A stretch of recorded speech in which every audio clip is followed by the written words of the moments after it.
Start the the the with folks to roll in. 1 minute. Share it out, people. Let me see something.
All right.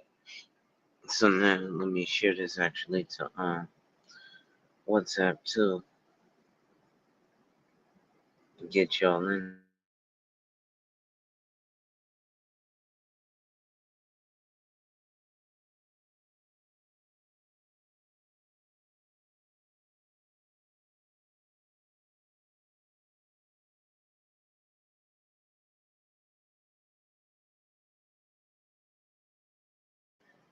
Okay.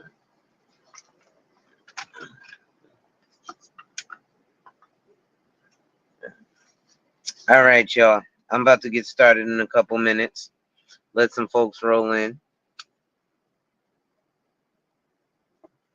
I am sitting in my car. Hopefully the levels are good. Today we're going to be getting into an article. We'll get started shortly. Roll in, roll in, roll in.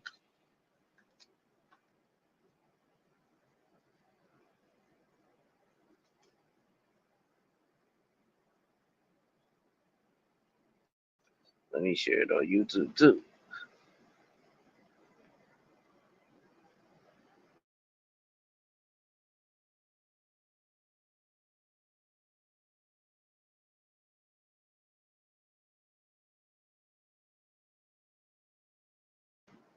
All right.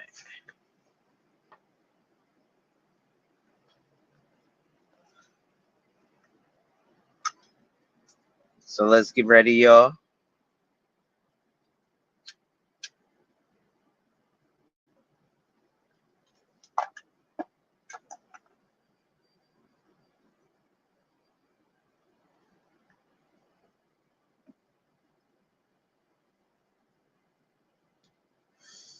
All right. Let's get going. It's your boy, the insurance junkie, your fiduciary fella, the all-star advisor of Alonzo Hall, your social media insurance bro.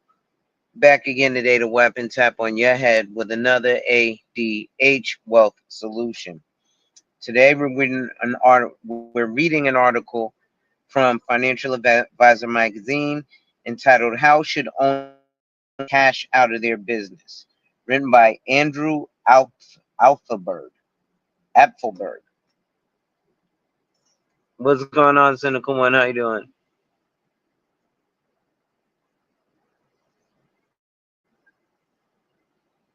Thanks for showing up. Oh, they done changed the way StreamYard works now. At any rate, it says these three exit strategies for entrepreneurs selling their firms present unique advantages and challenges. So,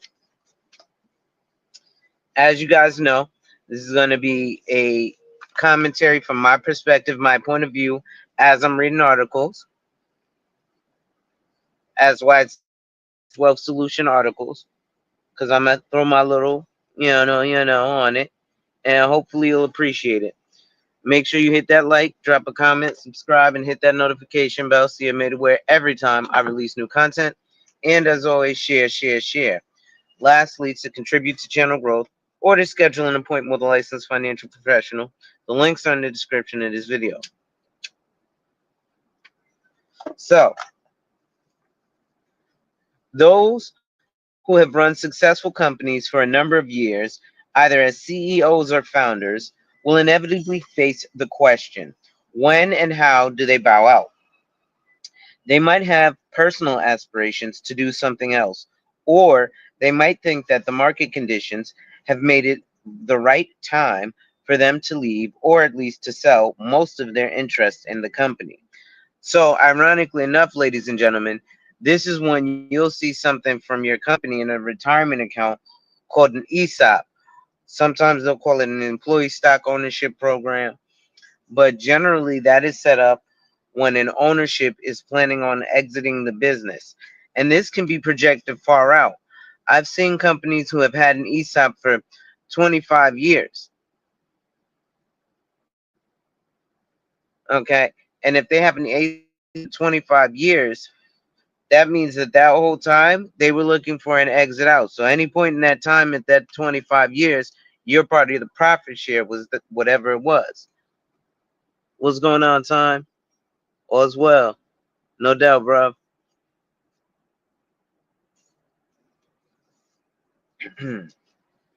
So,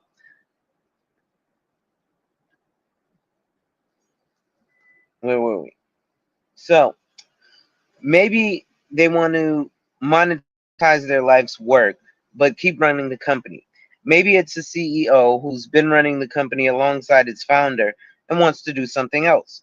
They might want to unlock value for their company's stakeholders by selling their shares or recapitalizing the company or helping it go public.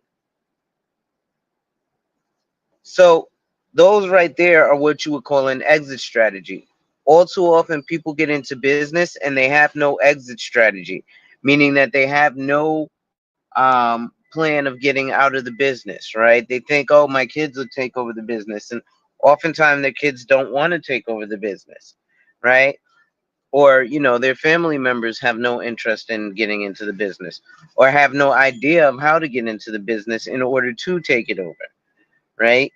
So, you might be the best, bricklayer in town, but your third cousin Joe might not know nothing about bricklaying. So it says, but for a smooth transition, they'll need to understand the various exit options. Again, an exit plan. This article delves into three of the most common methods for entrepreneurs ready to sell out: dividend recapitalization, private equity investment, excuse me, and the sale of their company. Sometimes CEOs or founders will turn a company over to their employees through employee stock ownership programs or ESOPs, though that's less common. Now, see, I just mentioned ESOPs earlier, right? So, like I said, if they're looking to sell a company, then they'll likely have an ESOP and it's still an employee stock ownership plan.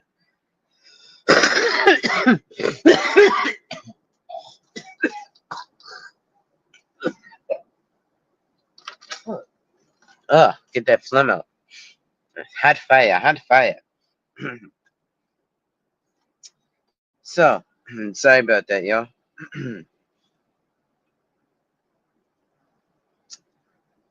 So, the right path depends on various factors, but by engaging the right legal advisor, your client can navigate the complexities and implement the plan effectively. So, dividend recapitalization, balancing liquidity and control. Dividend recapitalization involves the company taking in things like this, ladies and gentlemen, are what makes certain advisors more advanced than others. Someone who's going to sit here and read this type of stuff and understand the different strategies other than just push this product, push that product, because yeah, we have financial products, but what we need is the solution. What's great for one guy is not great for the other. Somebody may want, an annuity versus a life insurance policy. Somebody might want, a life insurance policy versus a brokerage account. Somebody might want both.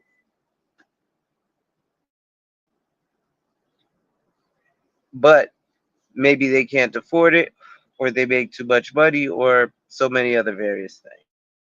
So, dividend recapitalization involves the company taking out a term loan and using the proceeds to issue a special dividend to shareholders. If the CEO is not the founder of the company, this strategy allows him or her to unload shares while shareholders perhaps, while letting other shareholders, perhaps the company's founders, retain complete ownership while accessing liquidity. There are pros and cons to this approach. Among the pros is ownership retention. The founders of the company, if the CEO is not among them, can maintain 100% of the equity in the company, preserving voting rights and future upside potential. This method allows the owners of the company to keep control, since no power is transferred to external investors. The founders are bound only by loan covenants. Dividend capitalization also offers the company some liquidity, giving it immediate cash and enabling the CEO who's leaving to diversify their personal finances without losing their shares in the company, which they might want to hold on to after they leave. In low interest rate environments, so this is basically stock ownership. What's going on, Miss Queen?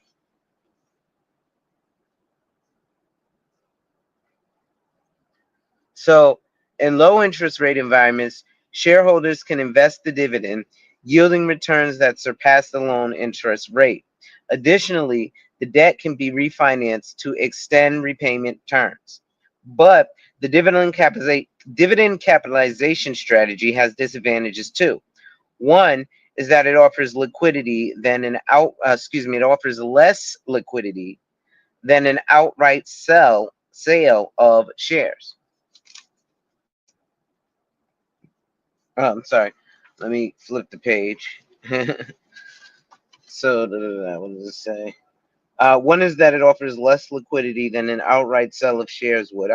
It also saddles the company with debt, a loan that must be repaid, adding leverage to the balance sheet, perhaps even affecting the company's creditworthiness. And the departing founder or majority shareholder has to provide a guarantee for the loan repayment. No doubt. That's what's up. You be working, woman.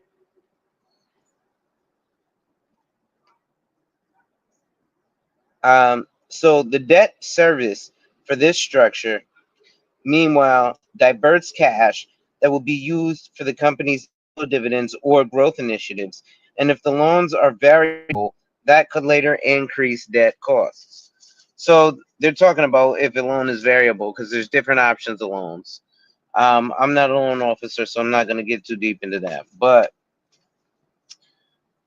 that's the way they can basically take a loan out on the business and pump it out. Now, I wonder if they're going to talk about having a buy sell agreement through life insurance, but Financial Advisor magazine leans away things about life insurance. They take a more holistic approach. Now it says private equity partners.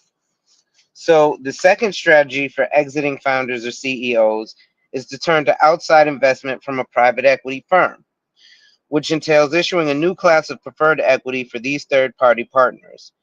The structure usually involves selling a minority or majority stake, and in return, the company gets both growth capital and partial liquidity for the company founders. The pros of this scheme include an influx of capital that, unlike the loans, doesn't require repayment. The partial liquidity companies get also allows the founders to take chips off the table. Meanwhile, the equity they hold on to can be sold later, often at a higher valuation, which offers them a second bite at the apple.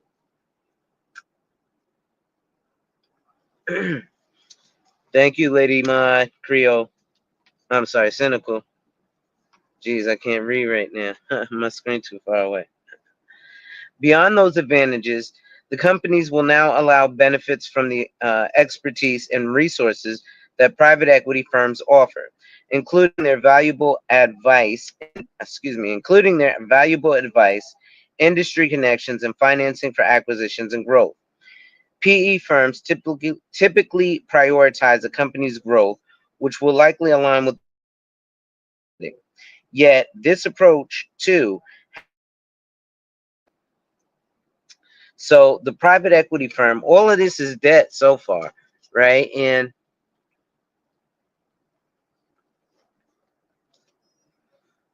again, another strategy would be a buy-sell agreement. That would have to be done years in advance. But everyone knows eventually one of y'all is going to want to exit out the business. And a great way to have money there is through a properly funded buy-sell agreement. Now, there are different ways to fund buy-sell agreements, but one of them, ironically enough, is life insurance. But let's see if that article even goes into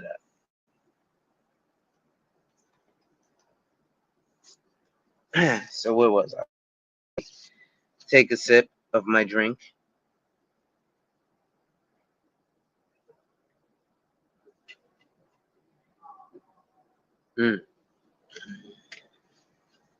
Cranberry black cherry juice. Oh, from Walmart. So where was I? Yeah, this approach too has disadvantages. The private equity firm is be paid to invest, which can be similar to loan interest. The equity that's retained will be diluted, though the investors with the retained equity will share future upside. Another disadvantage is that the company's founders and original shareholders lose control. The new investors may impose significant reporting requirements and board representation, which can sway company decisions. Private equity firms also have their own exit agenda. They're aiming for a return on investment within a specific time frame, often leading to pressure to sell or achieve liquidity within their secondary investment period. And if the company's performance falters, the private equity partner might demand management to protect its investment. So again, this is kind of like a hostile takeover is kind of what you could consider that, right? Where they're like, all right, well, we're buying up the company and we're going to go ahead and, you know, make these here changes and no more vacation time. There's new management and we're going to ship this whole division to this state. So everybody here is fired. Sorry, get a new job. That happens a lot in New York City. Obviously, because companies been moving to places like Austin, Texas, right? So let's continue. Company sale.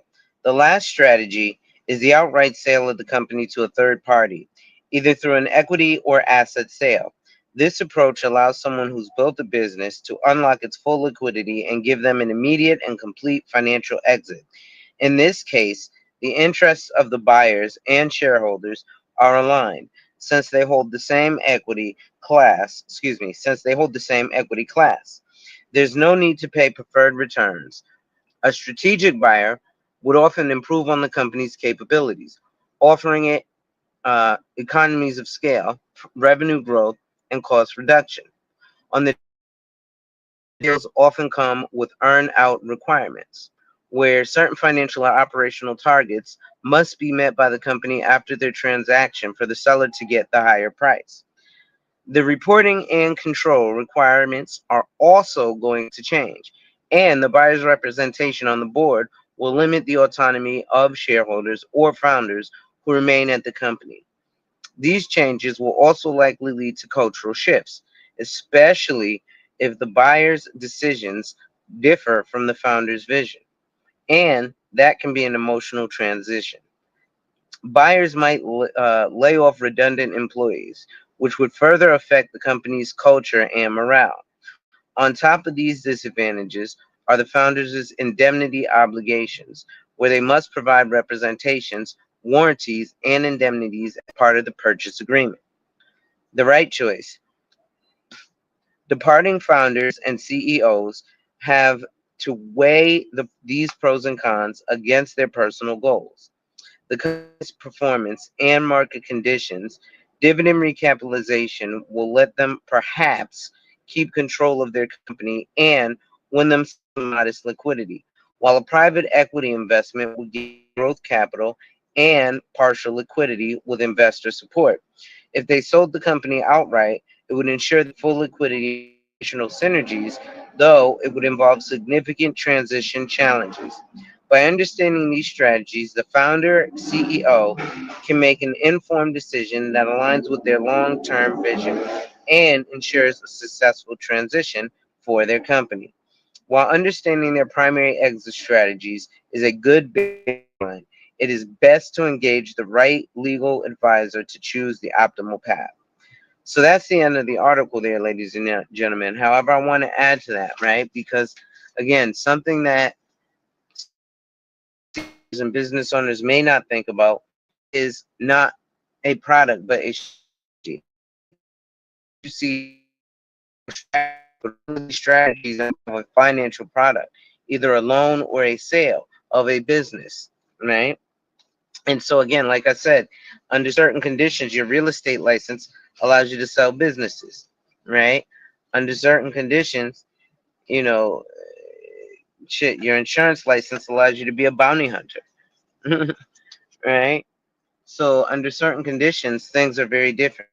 So with things like life insurance, it's not just about dying, but you know that there's a certain point where you're going to want to exit the company. And at that point, you're going to want to be able to have things like money for an exit plan.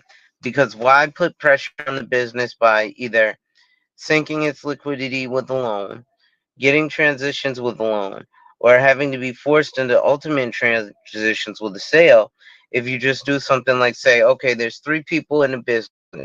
We're starting the business. Okay, we've been successful for 5 years.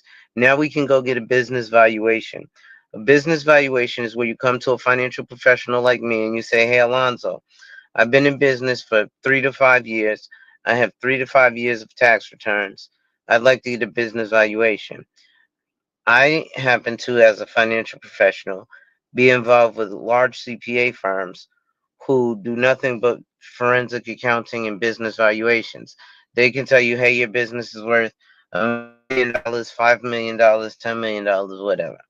At that point, you would then do a buy sell agreement strategy to have me, Bob, and John all be able to exit the business in 20 years, right? So we'll put in money into a pool, and over the course of that 20 years, if me, Bob, and John die, we'll get, $1 million each. So Bob and John will each get $1 million because we're all business owners together, right?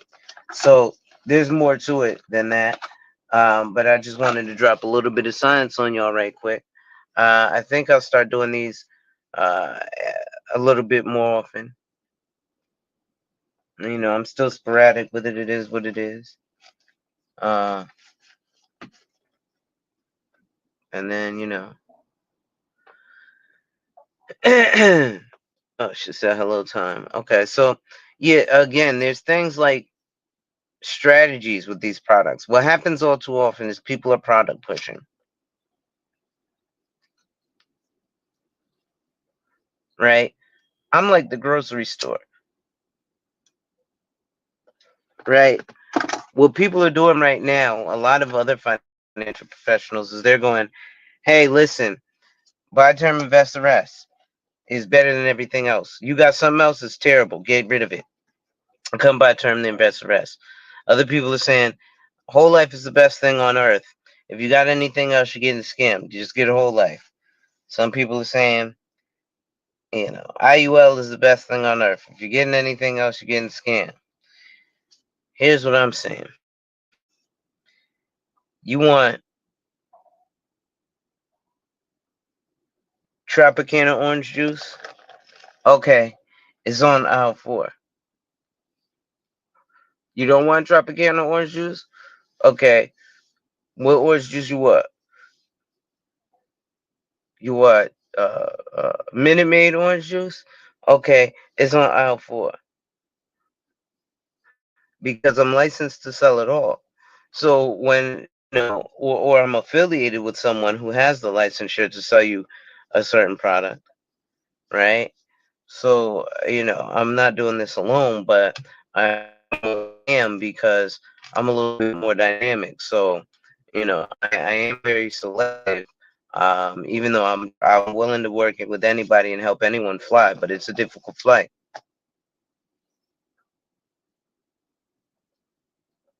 So I'm trying, y'all. But so again, the buy-sell agreement is something that they didn't mention in the Financial Advisor magazine because again, they're just looking at the overall most common 3 exit plans of business. But again, in a business, just like you'd be thinking about people's exit plan by giving them a 401k, by giving them a pension, by giving them a 412, by giving them a 457, by giving them a thrift savings plan, whatever it is, right? Whatever it is that they're putting you in, um,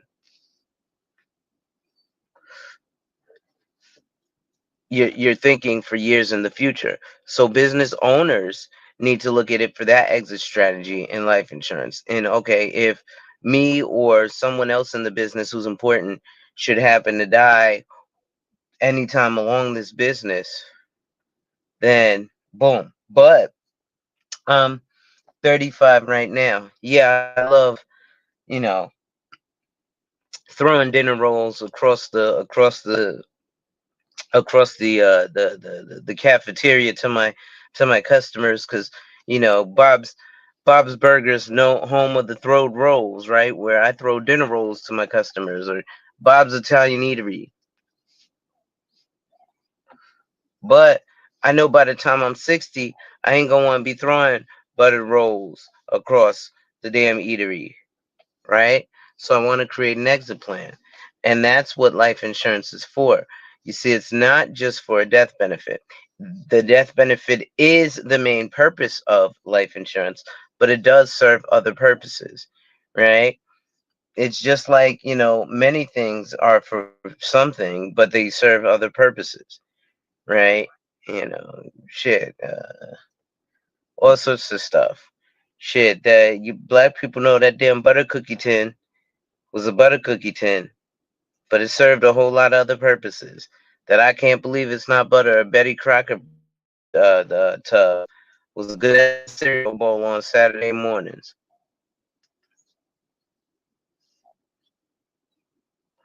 Talk to me there.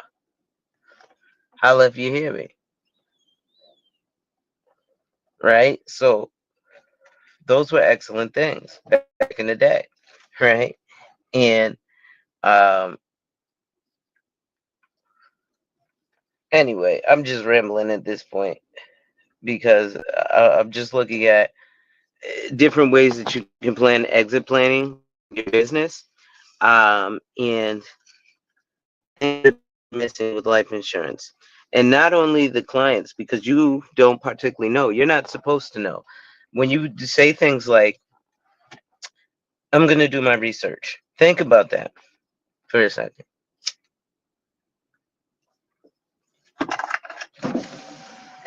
right? Because the reality is, we know if you go online right now and search, is $500 a month a good price to pay for life insurance?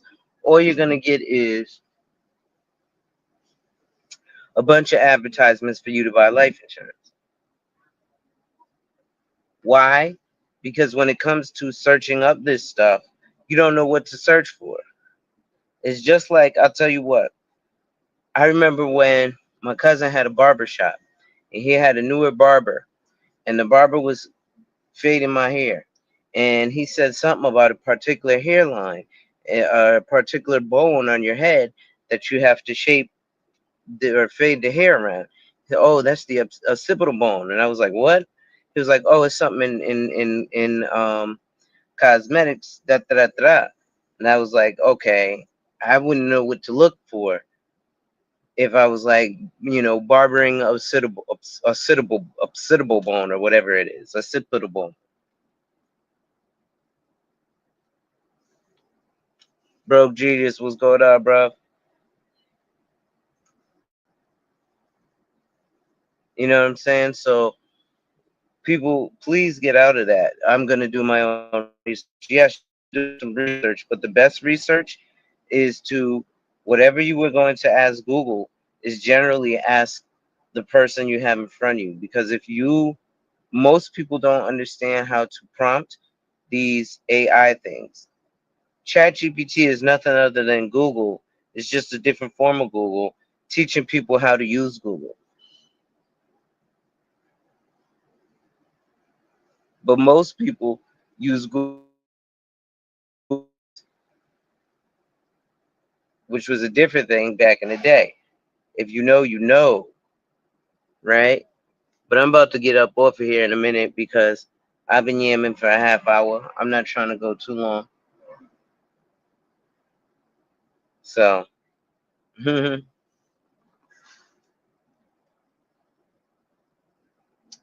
but that's what I'm saying. It's insane when you look at the fact that the people who sell this stuff don't know so much, right? Like I be over on TikTok and shit, and folks is just arguing back and forth, bickering back and forth, right?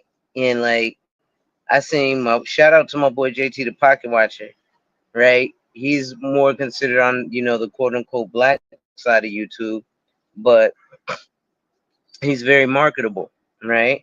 And as am I, but that's a different story. But he got shouted out by some other going at somebody who didn't know much about life insurance. The thing is, when you learn about life insurance, you do become a crusader. Like when you first learn about this, oh, and then when you first learned about that, like I'm a crusader for it all, but I'm a crusader for different concepts now. And the reason is because you want people to take advantage of it. Because it's like, yo, if you hop on this, there's an incredible wave. So, like I said, just in thinking about stuff like retirement accounts, right? Money you're gonna, live on for life, right? You might be concerned about, okay, well, if I get this life insurance, how am I gonna get the money out? That's when we talk about the strategy, right? And that's a strategy again, like I said, that they didn't mention on the article, unfortunately.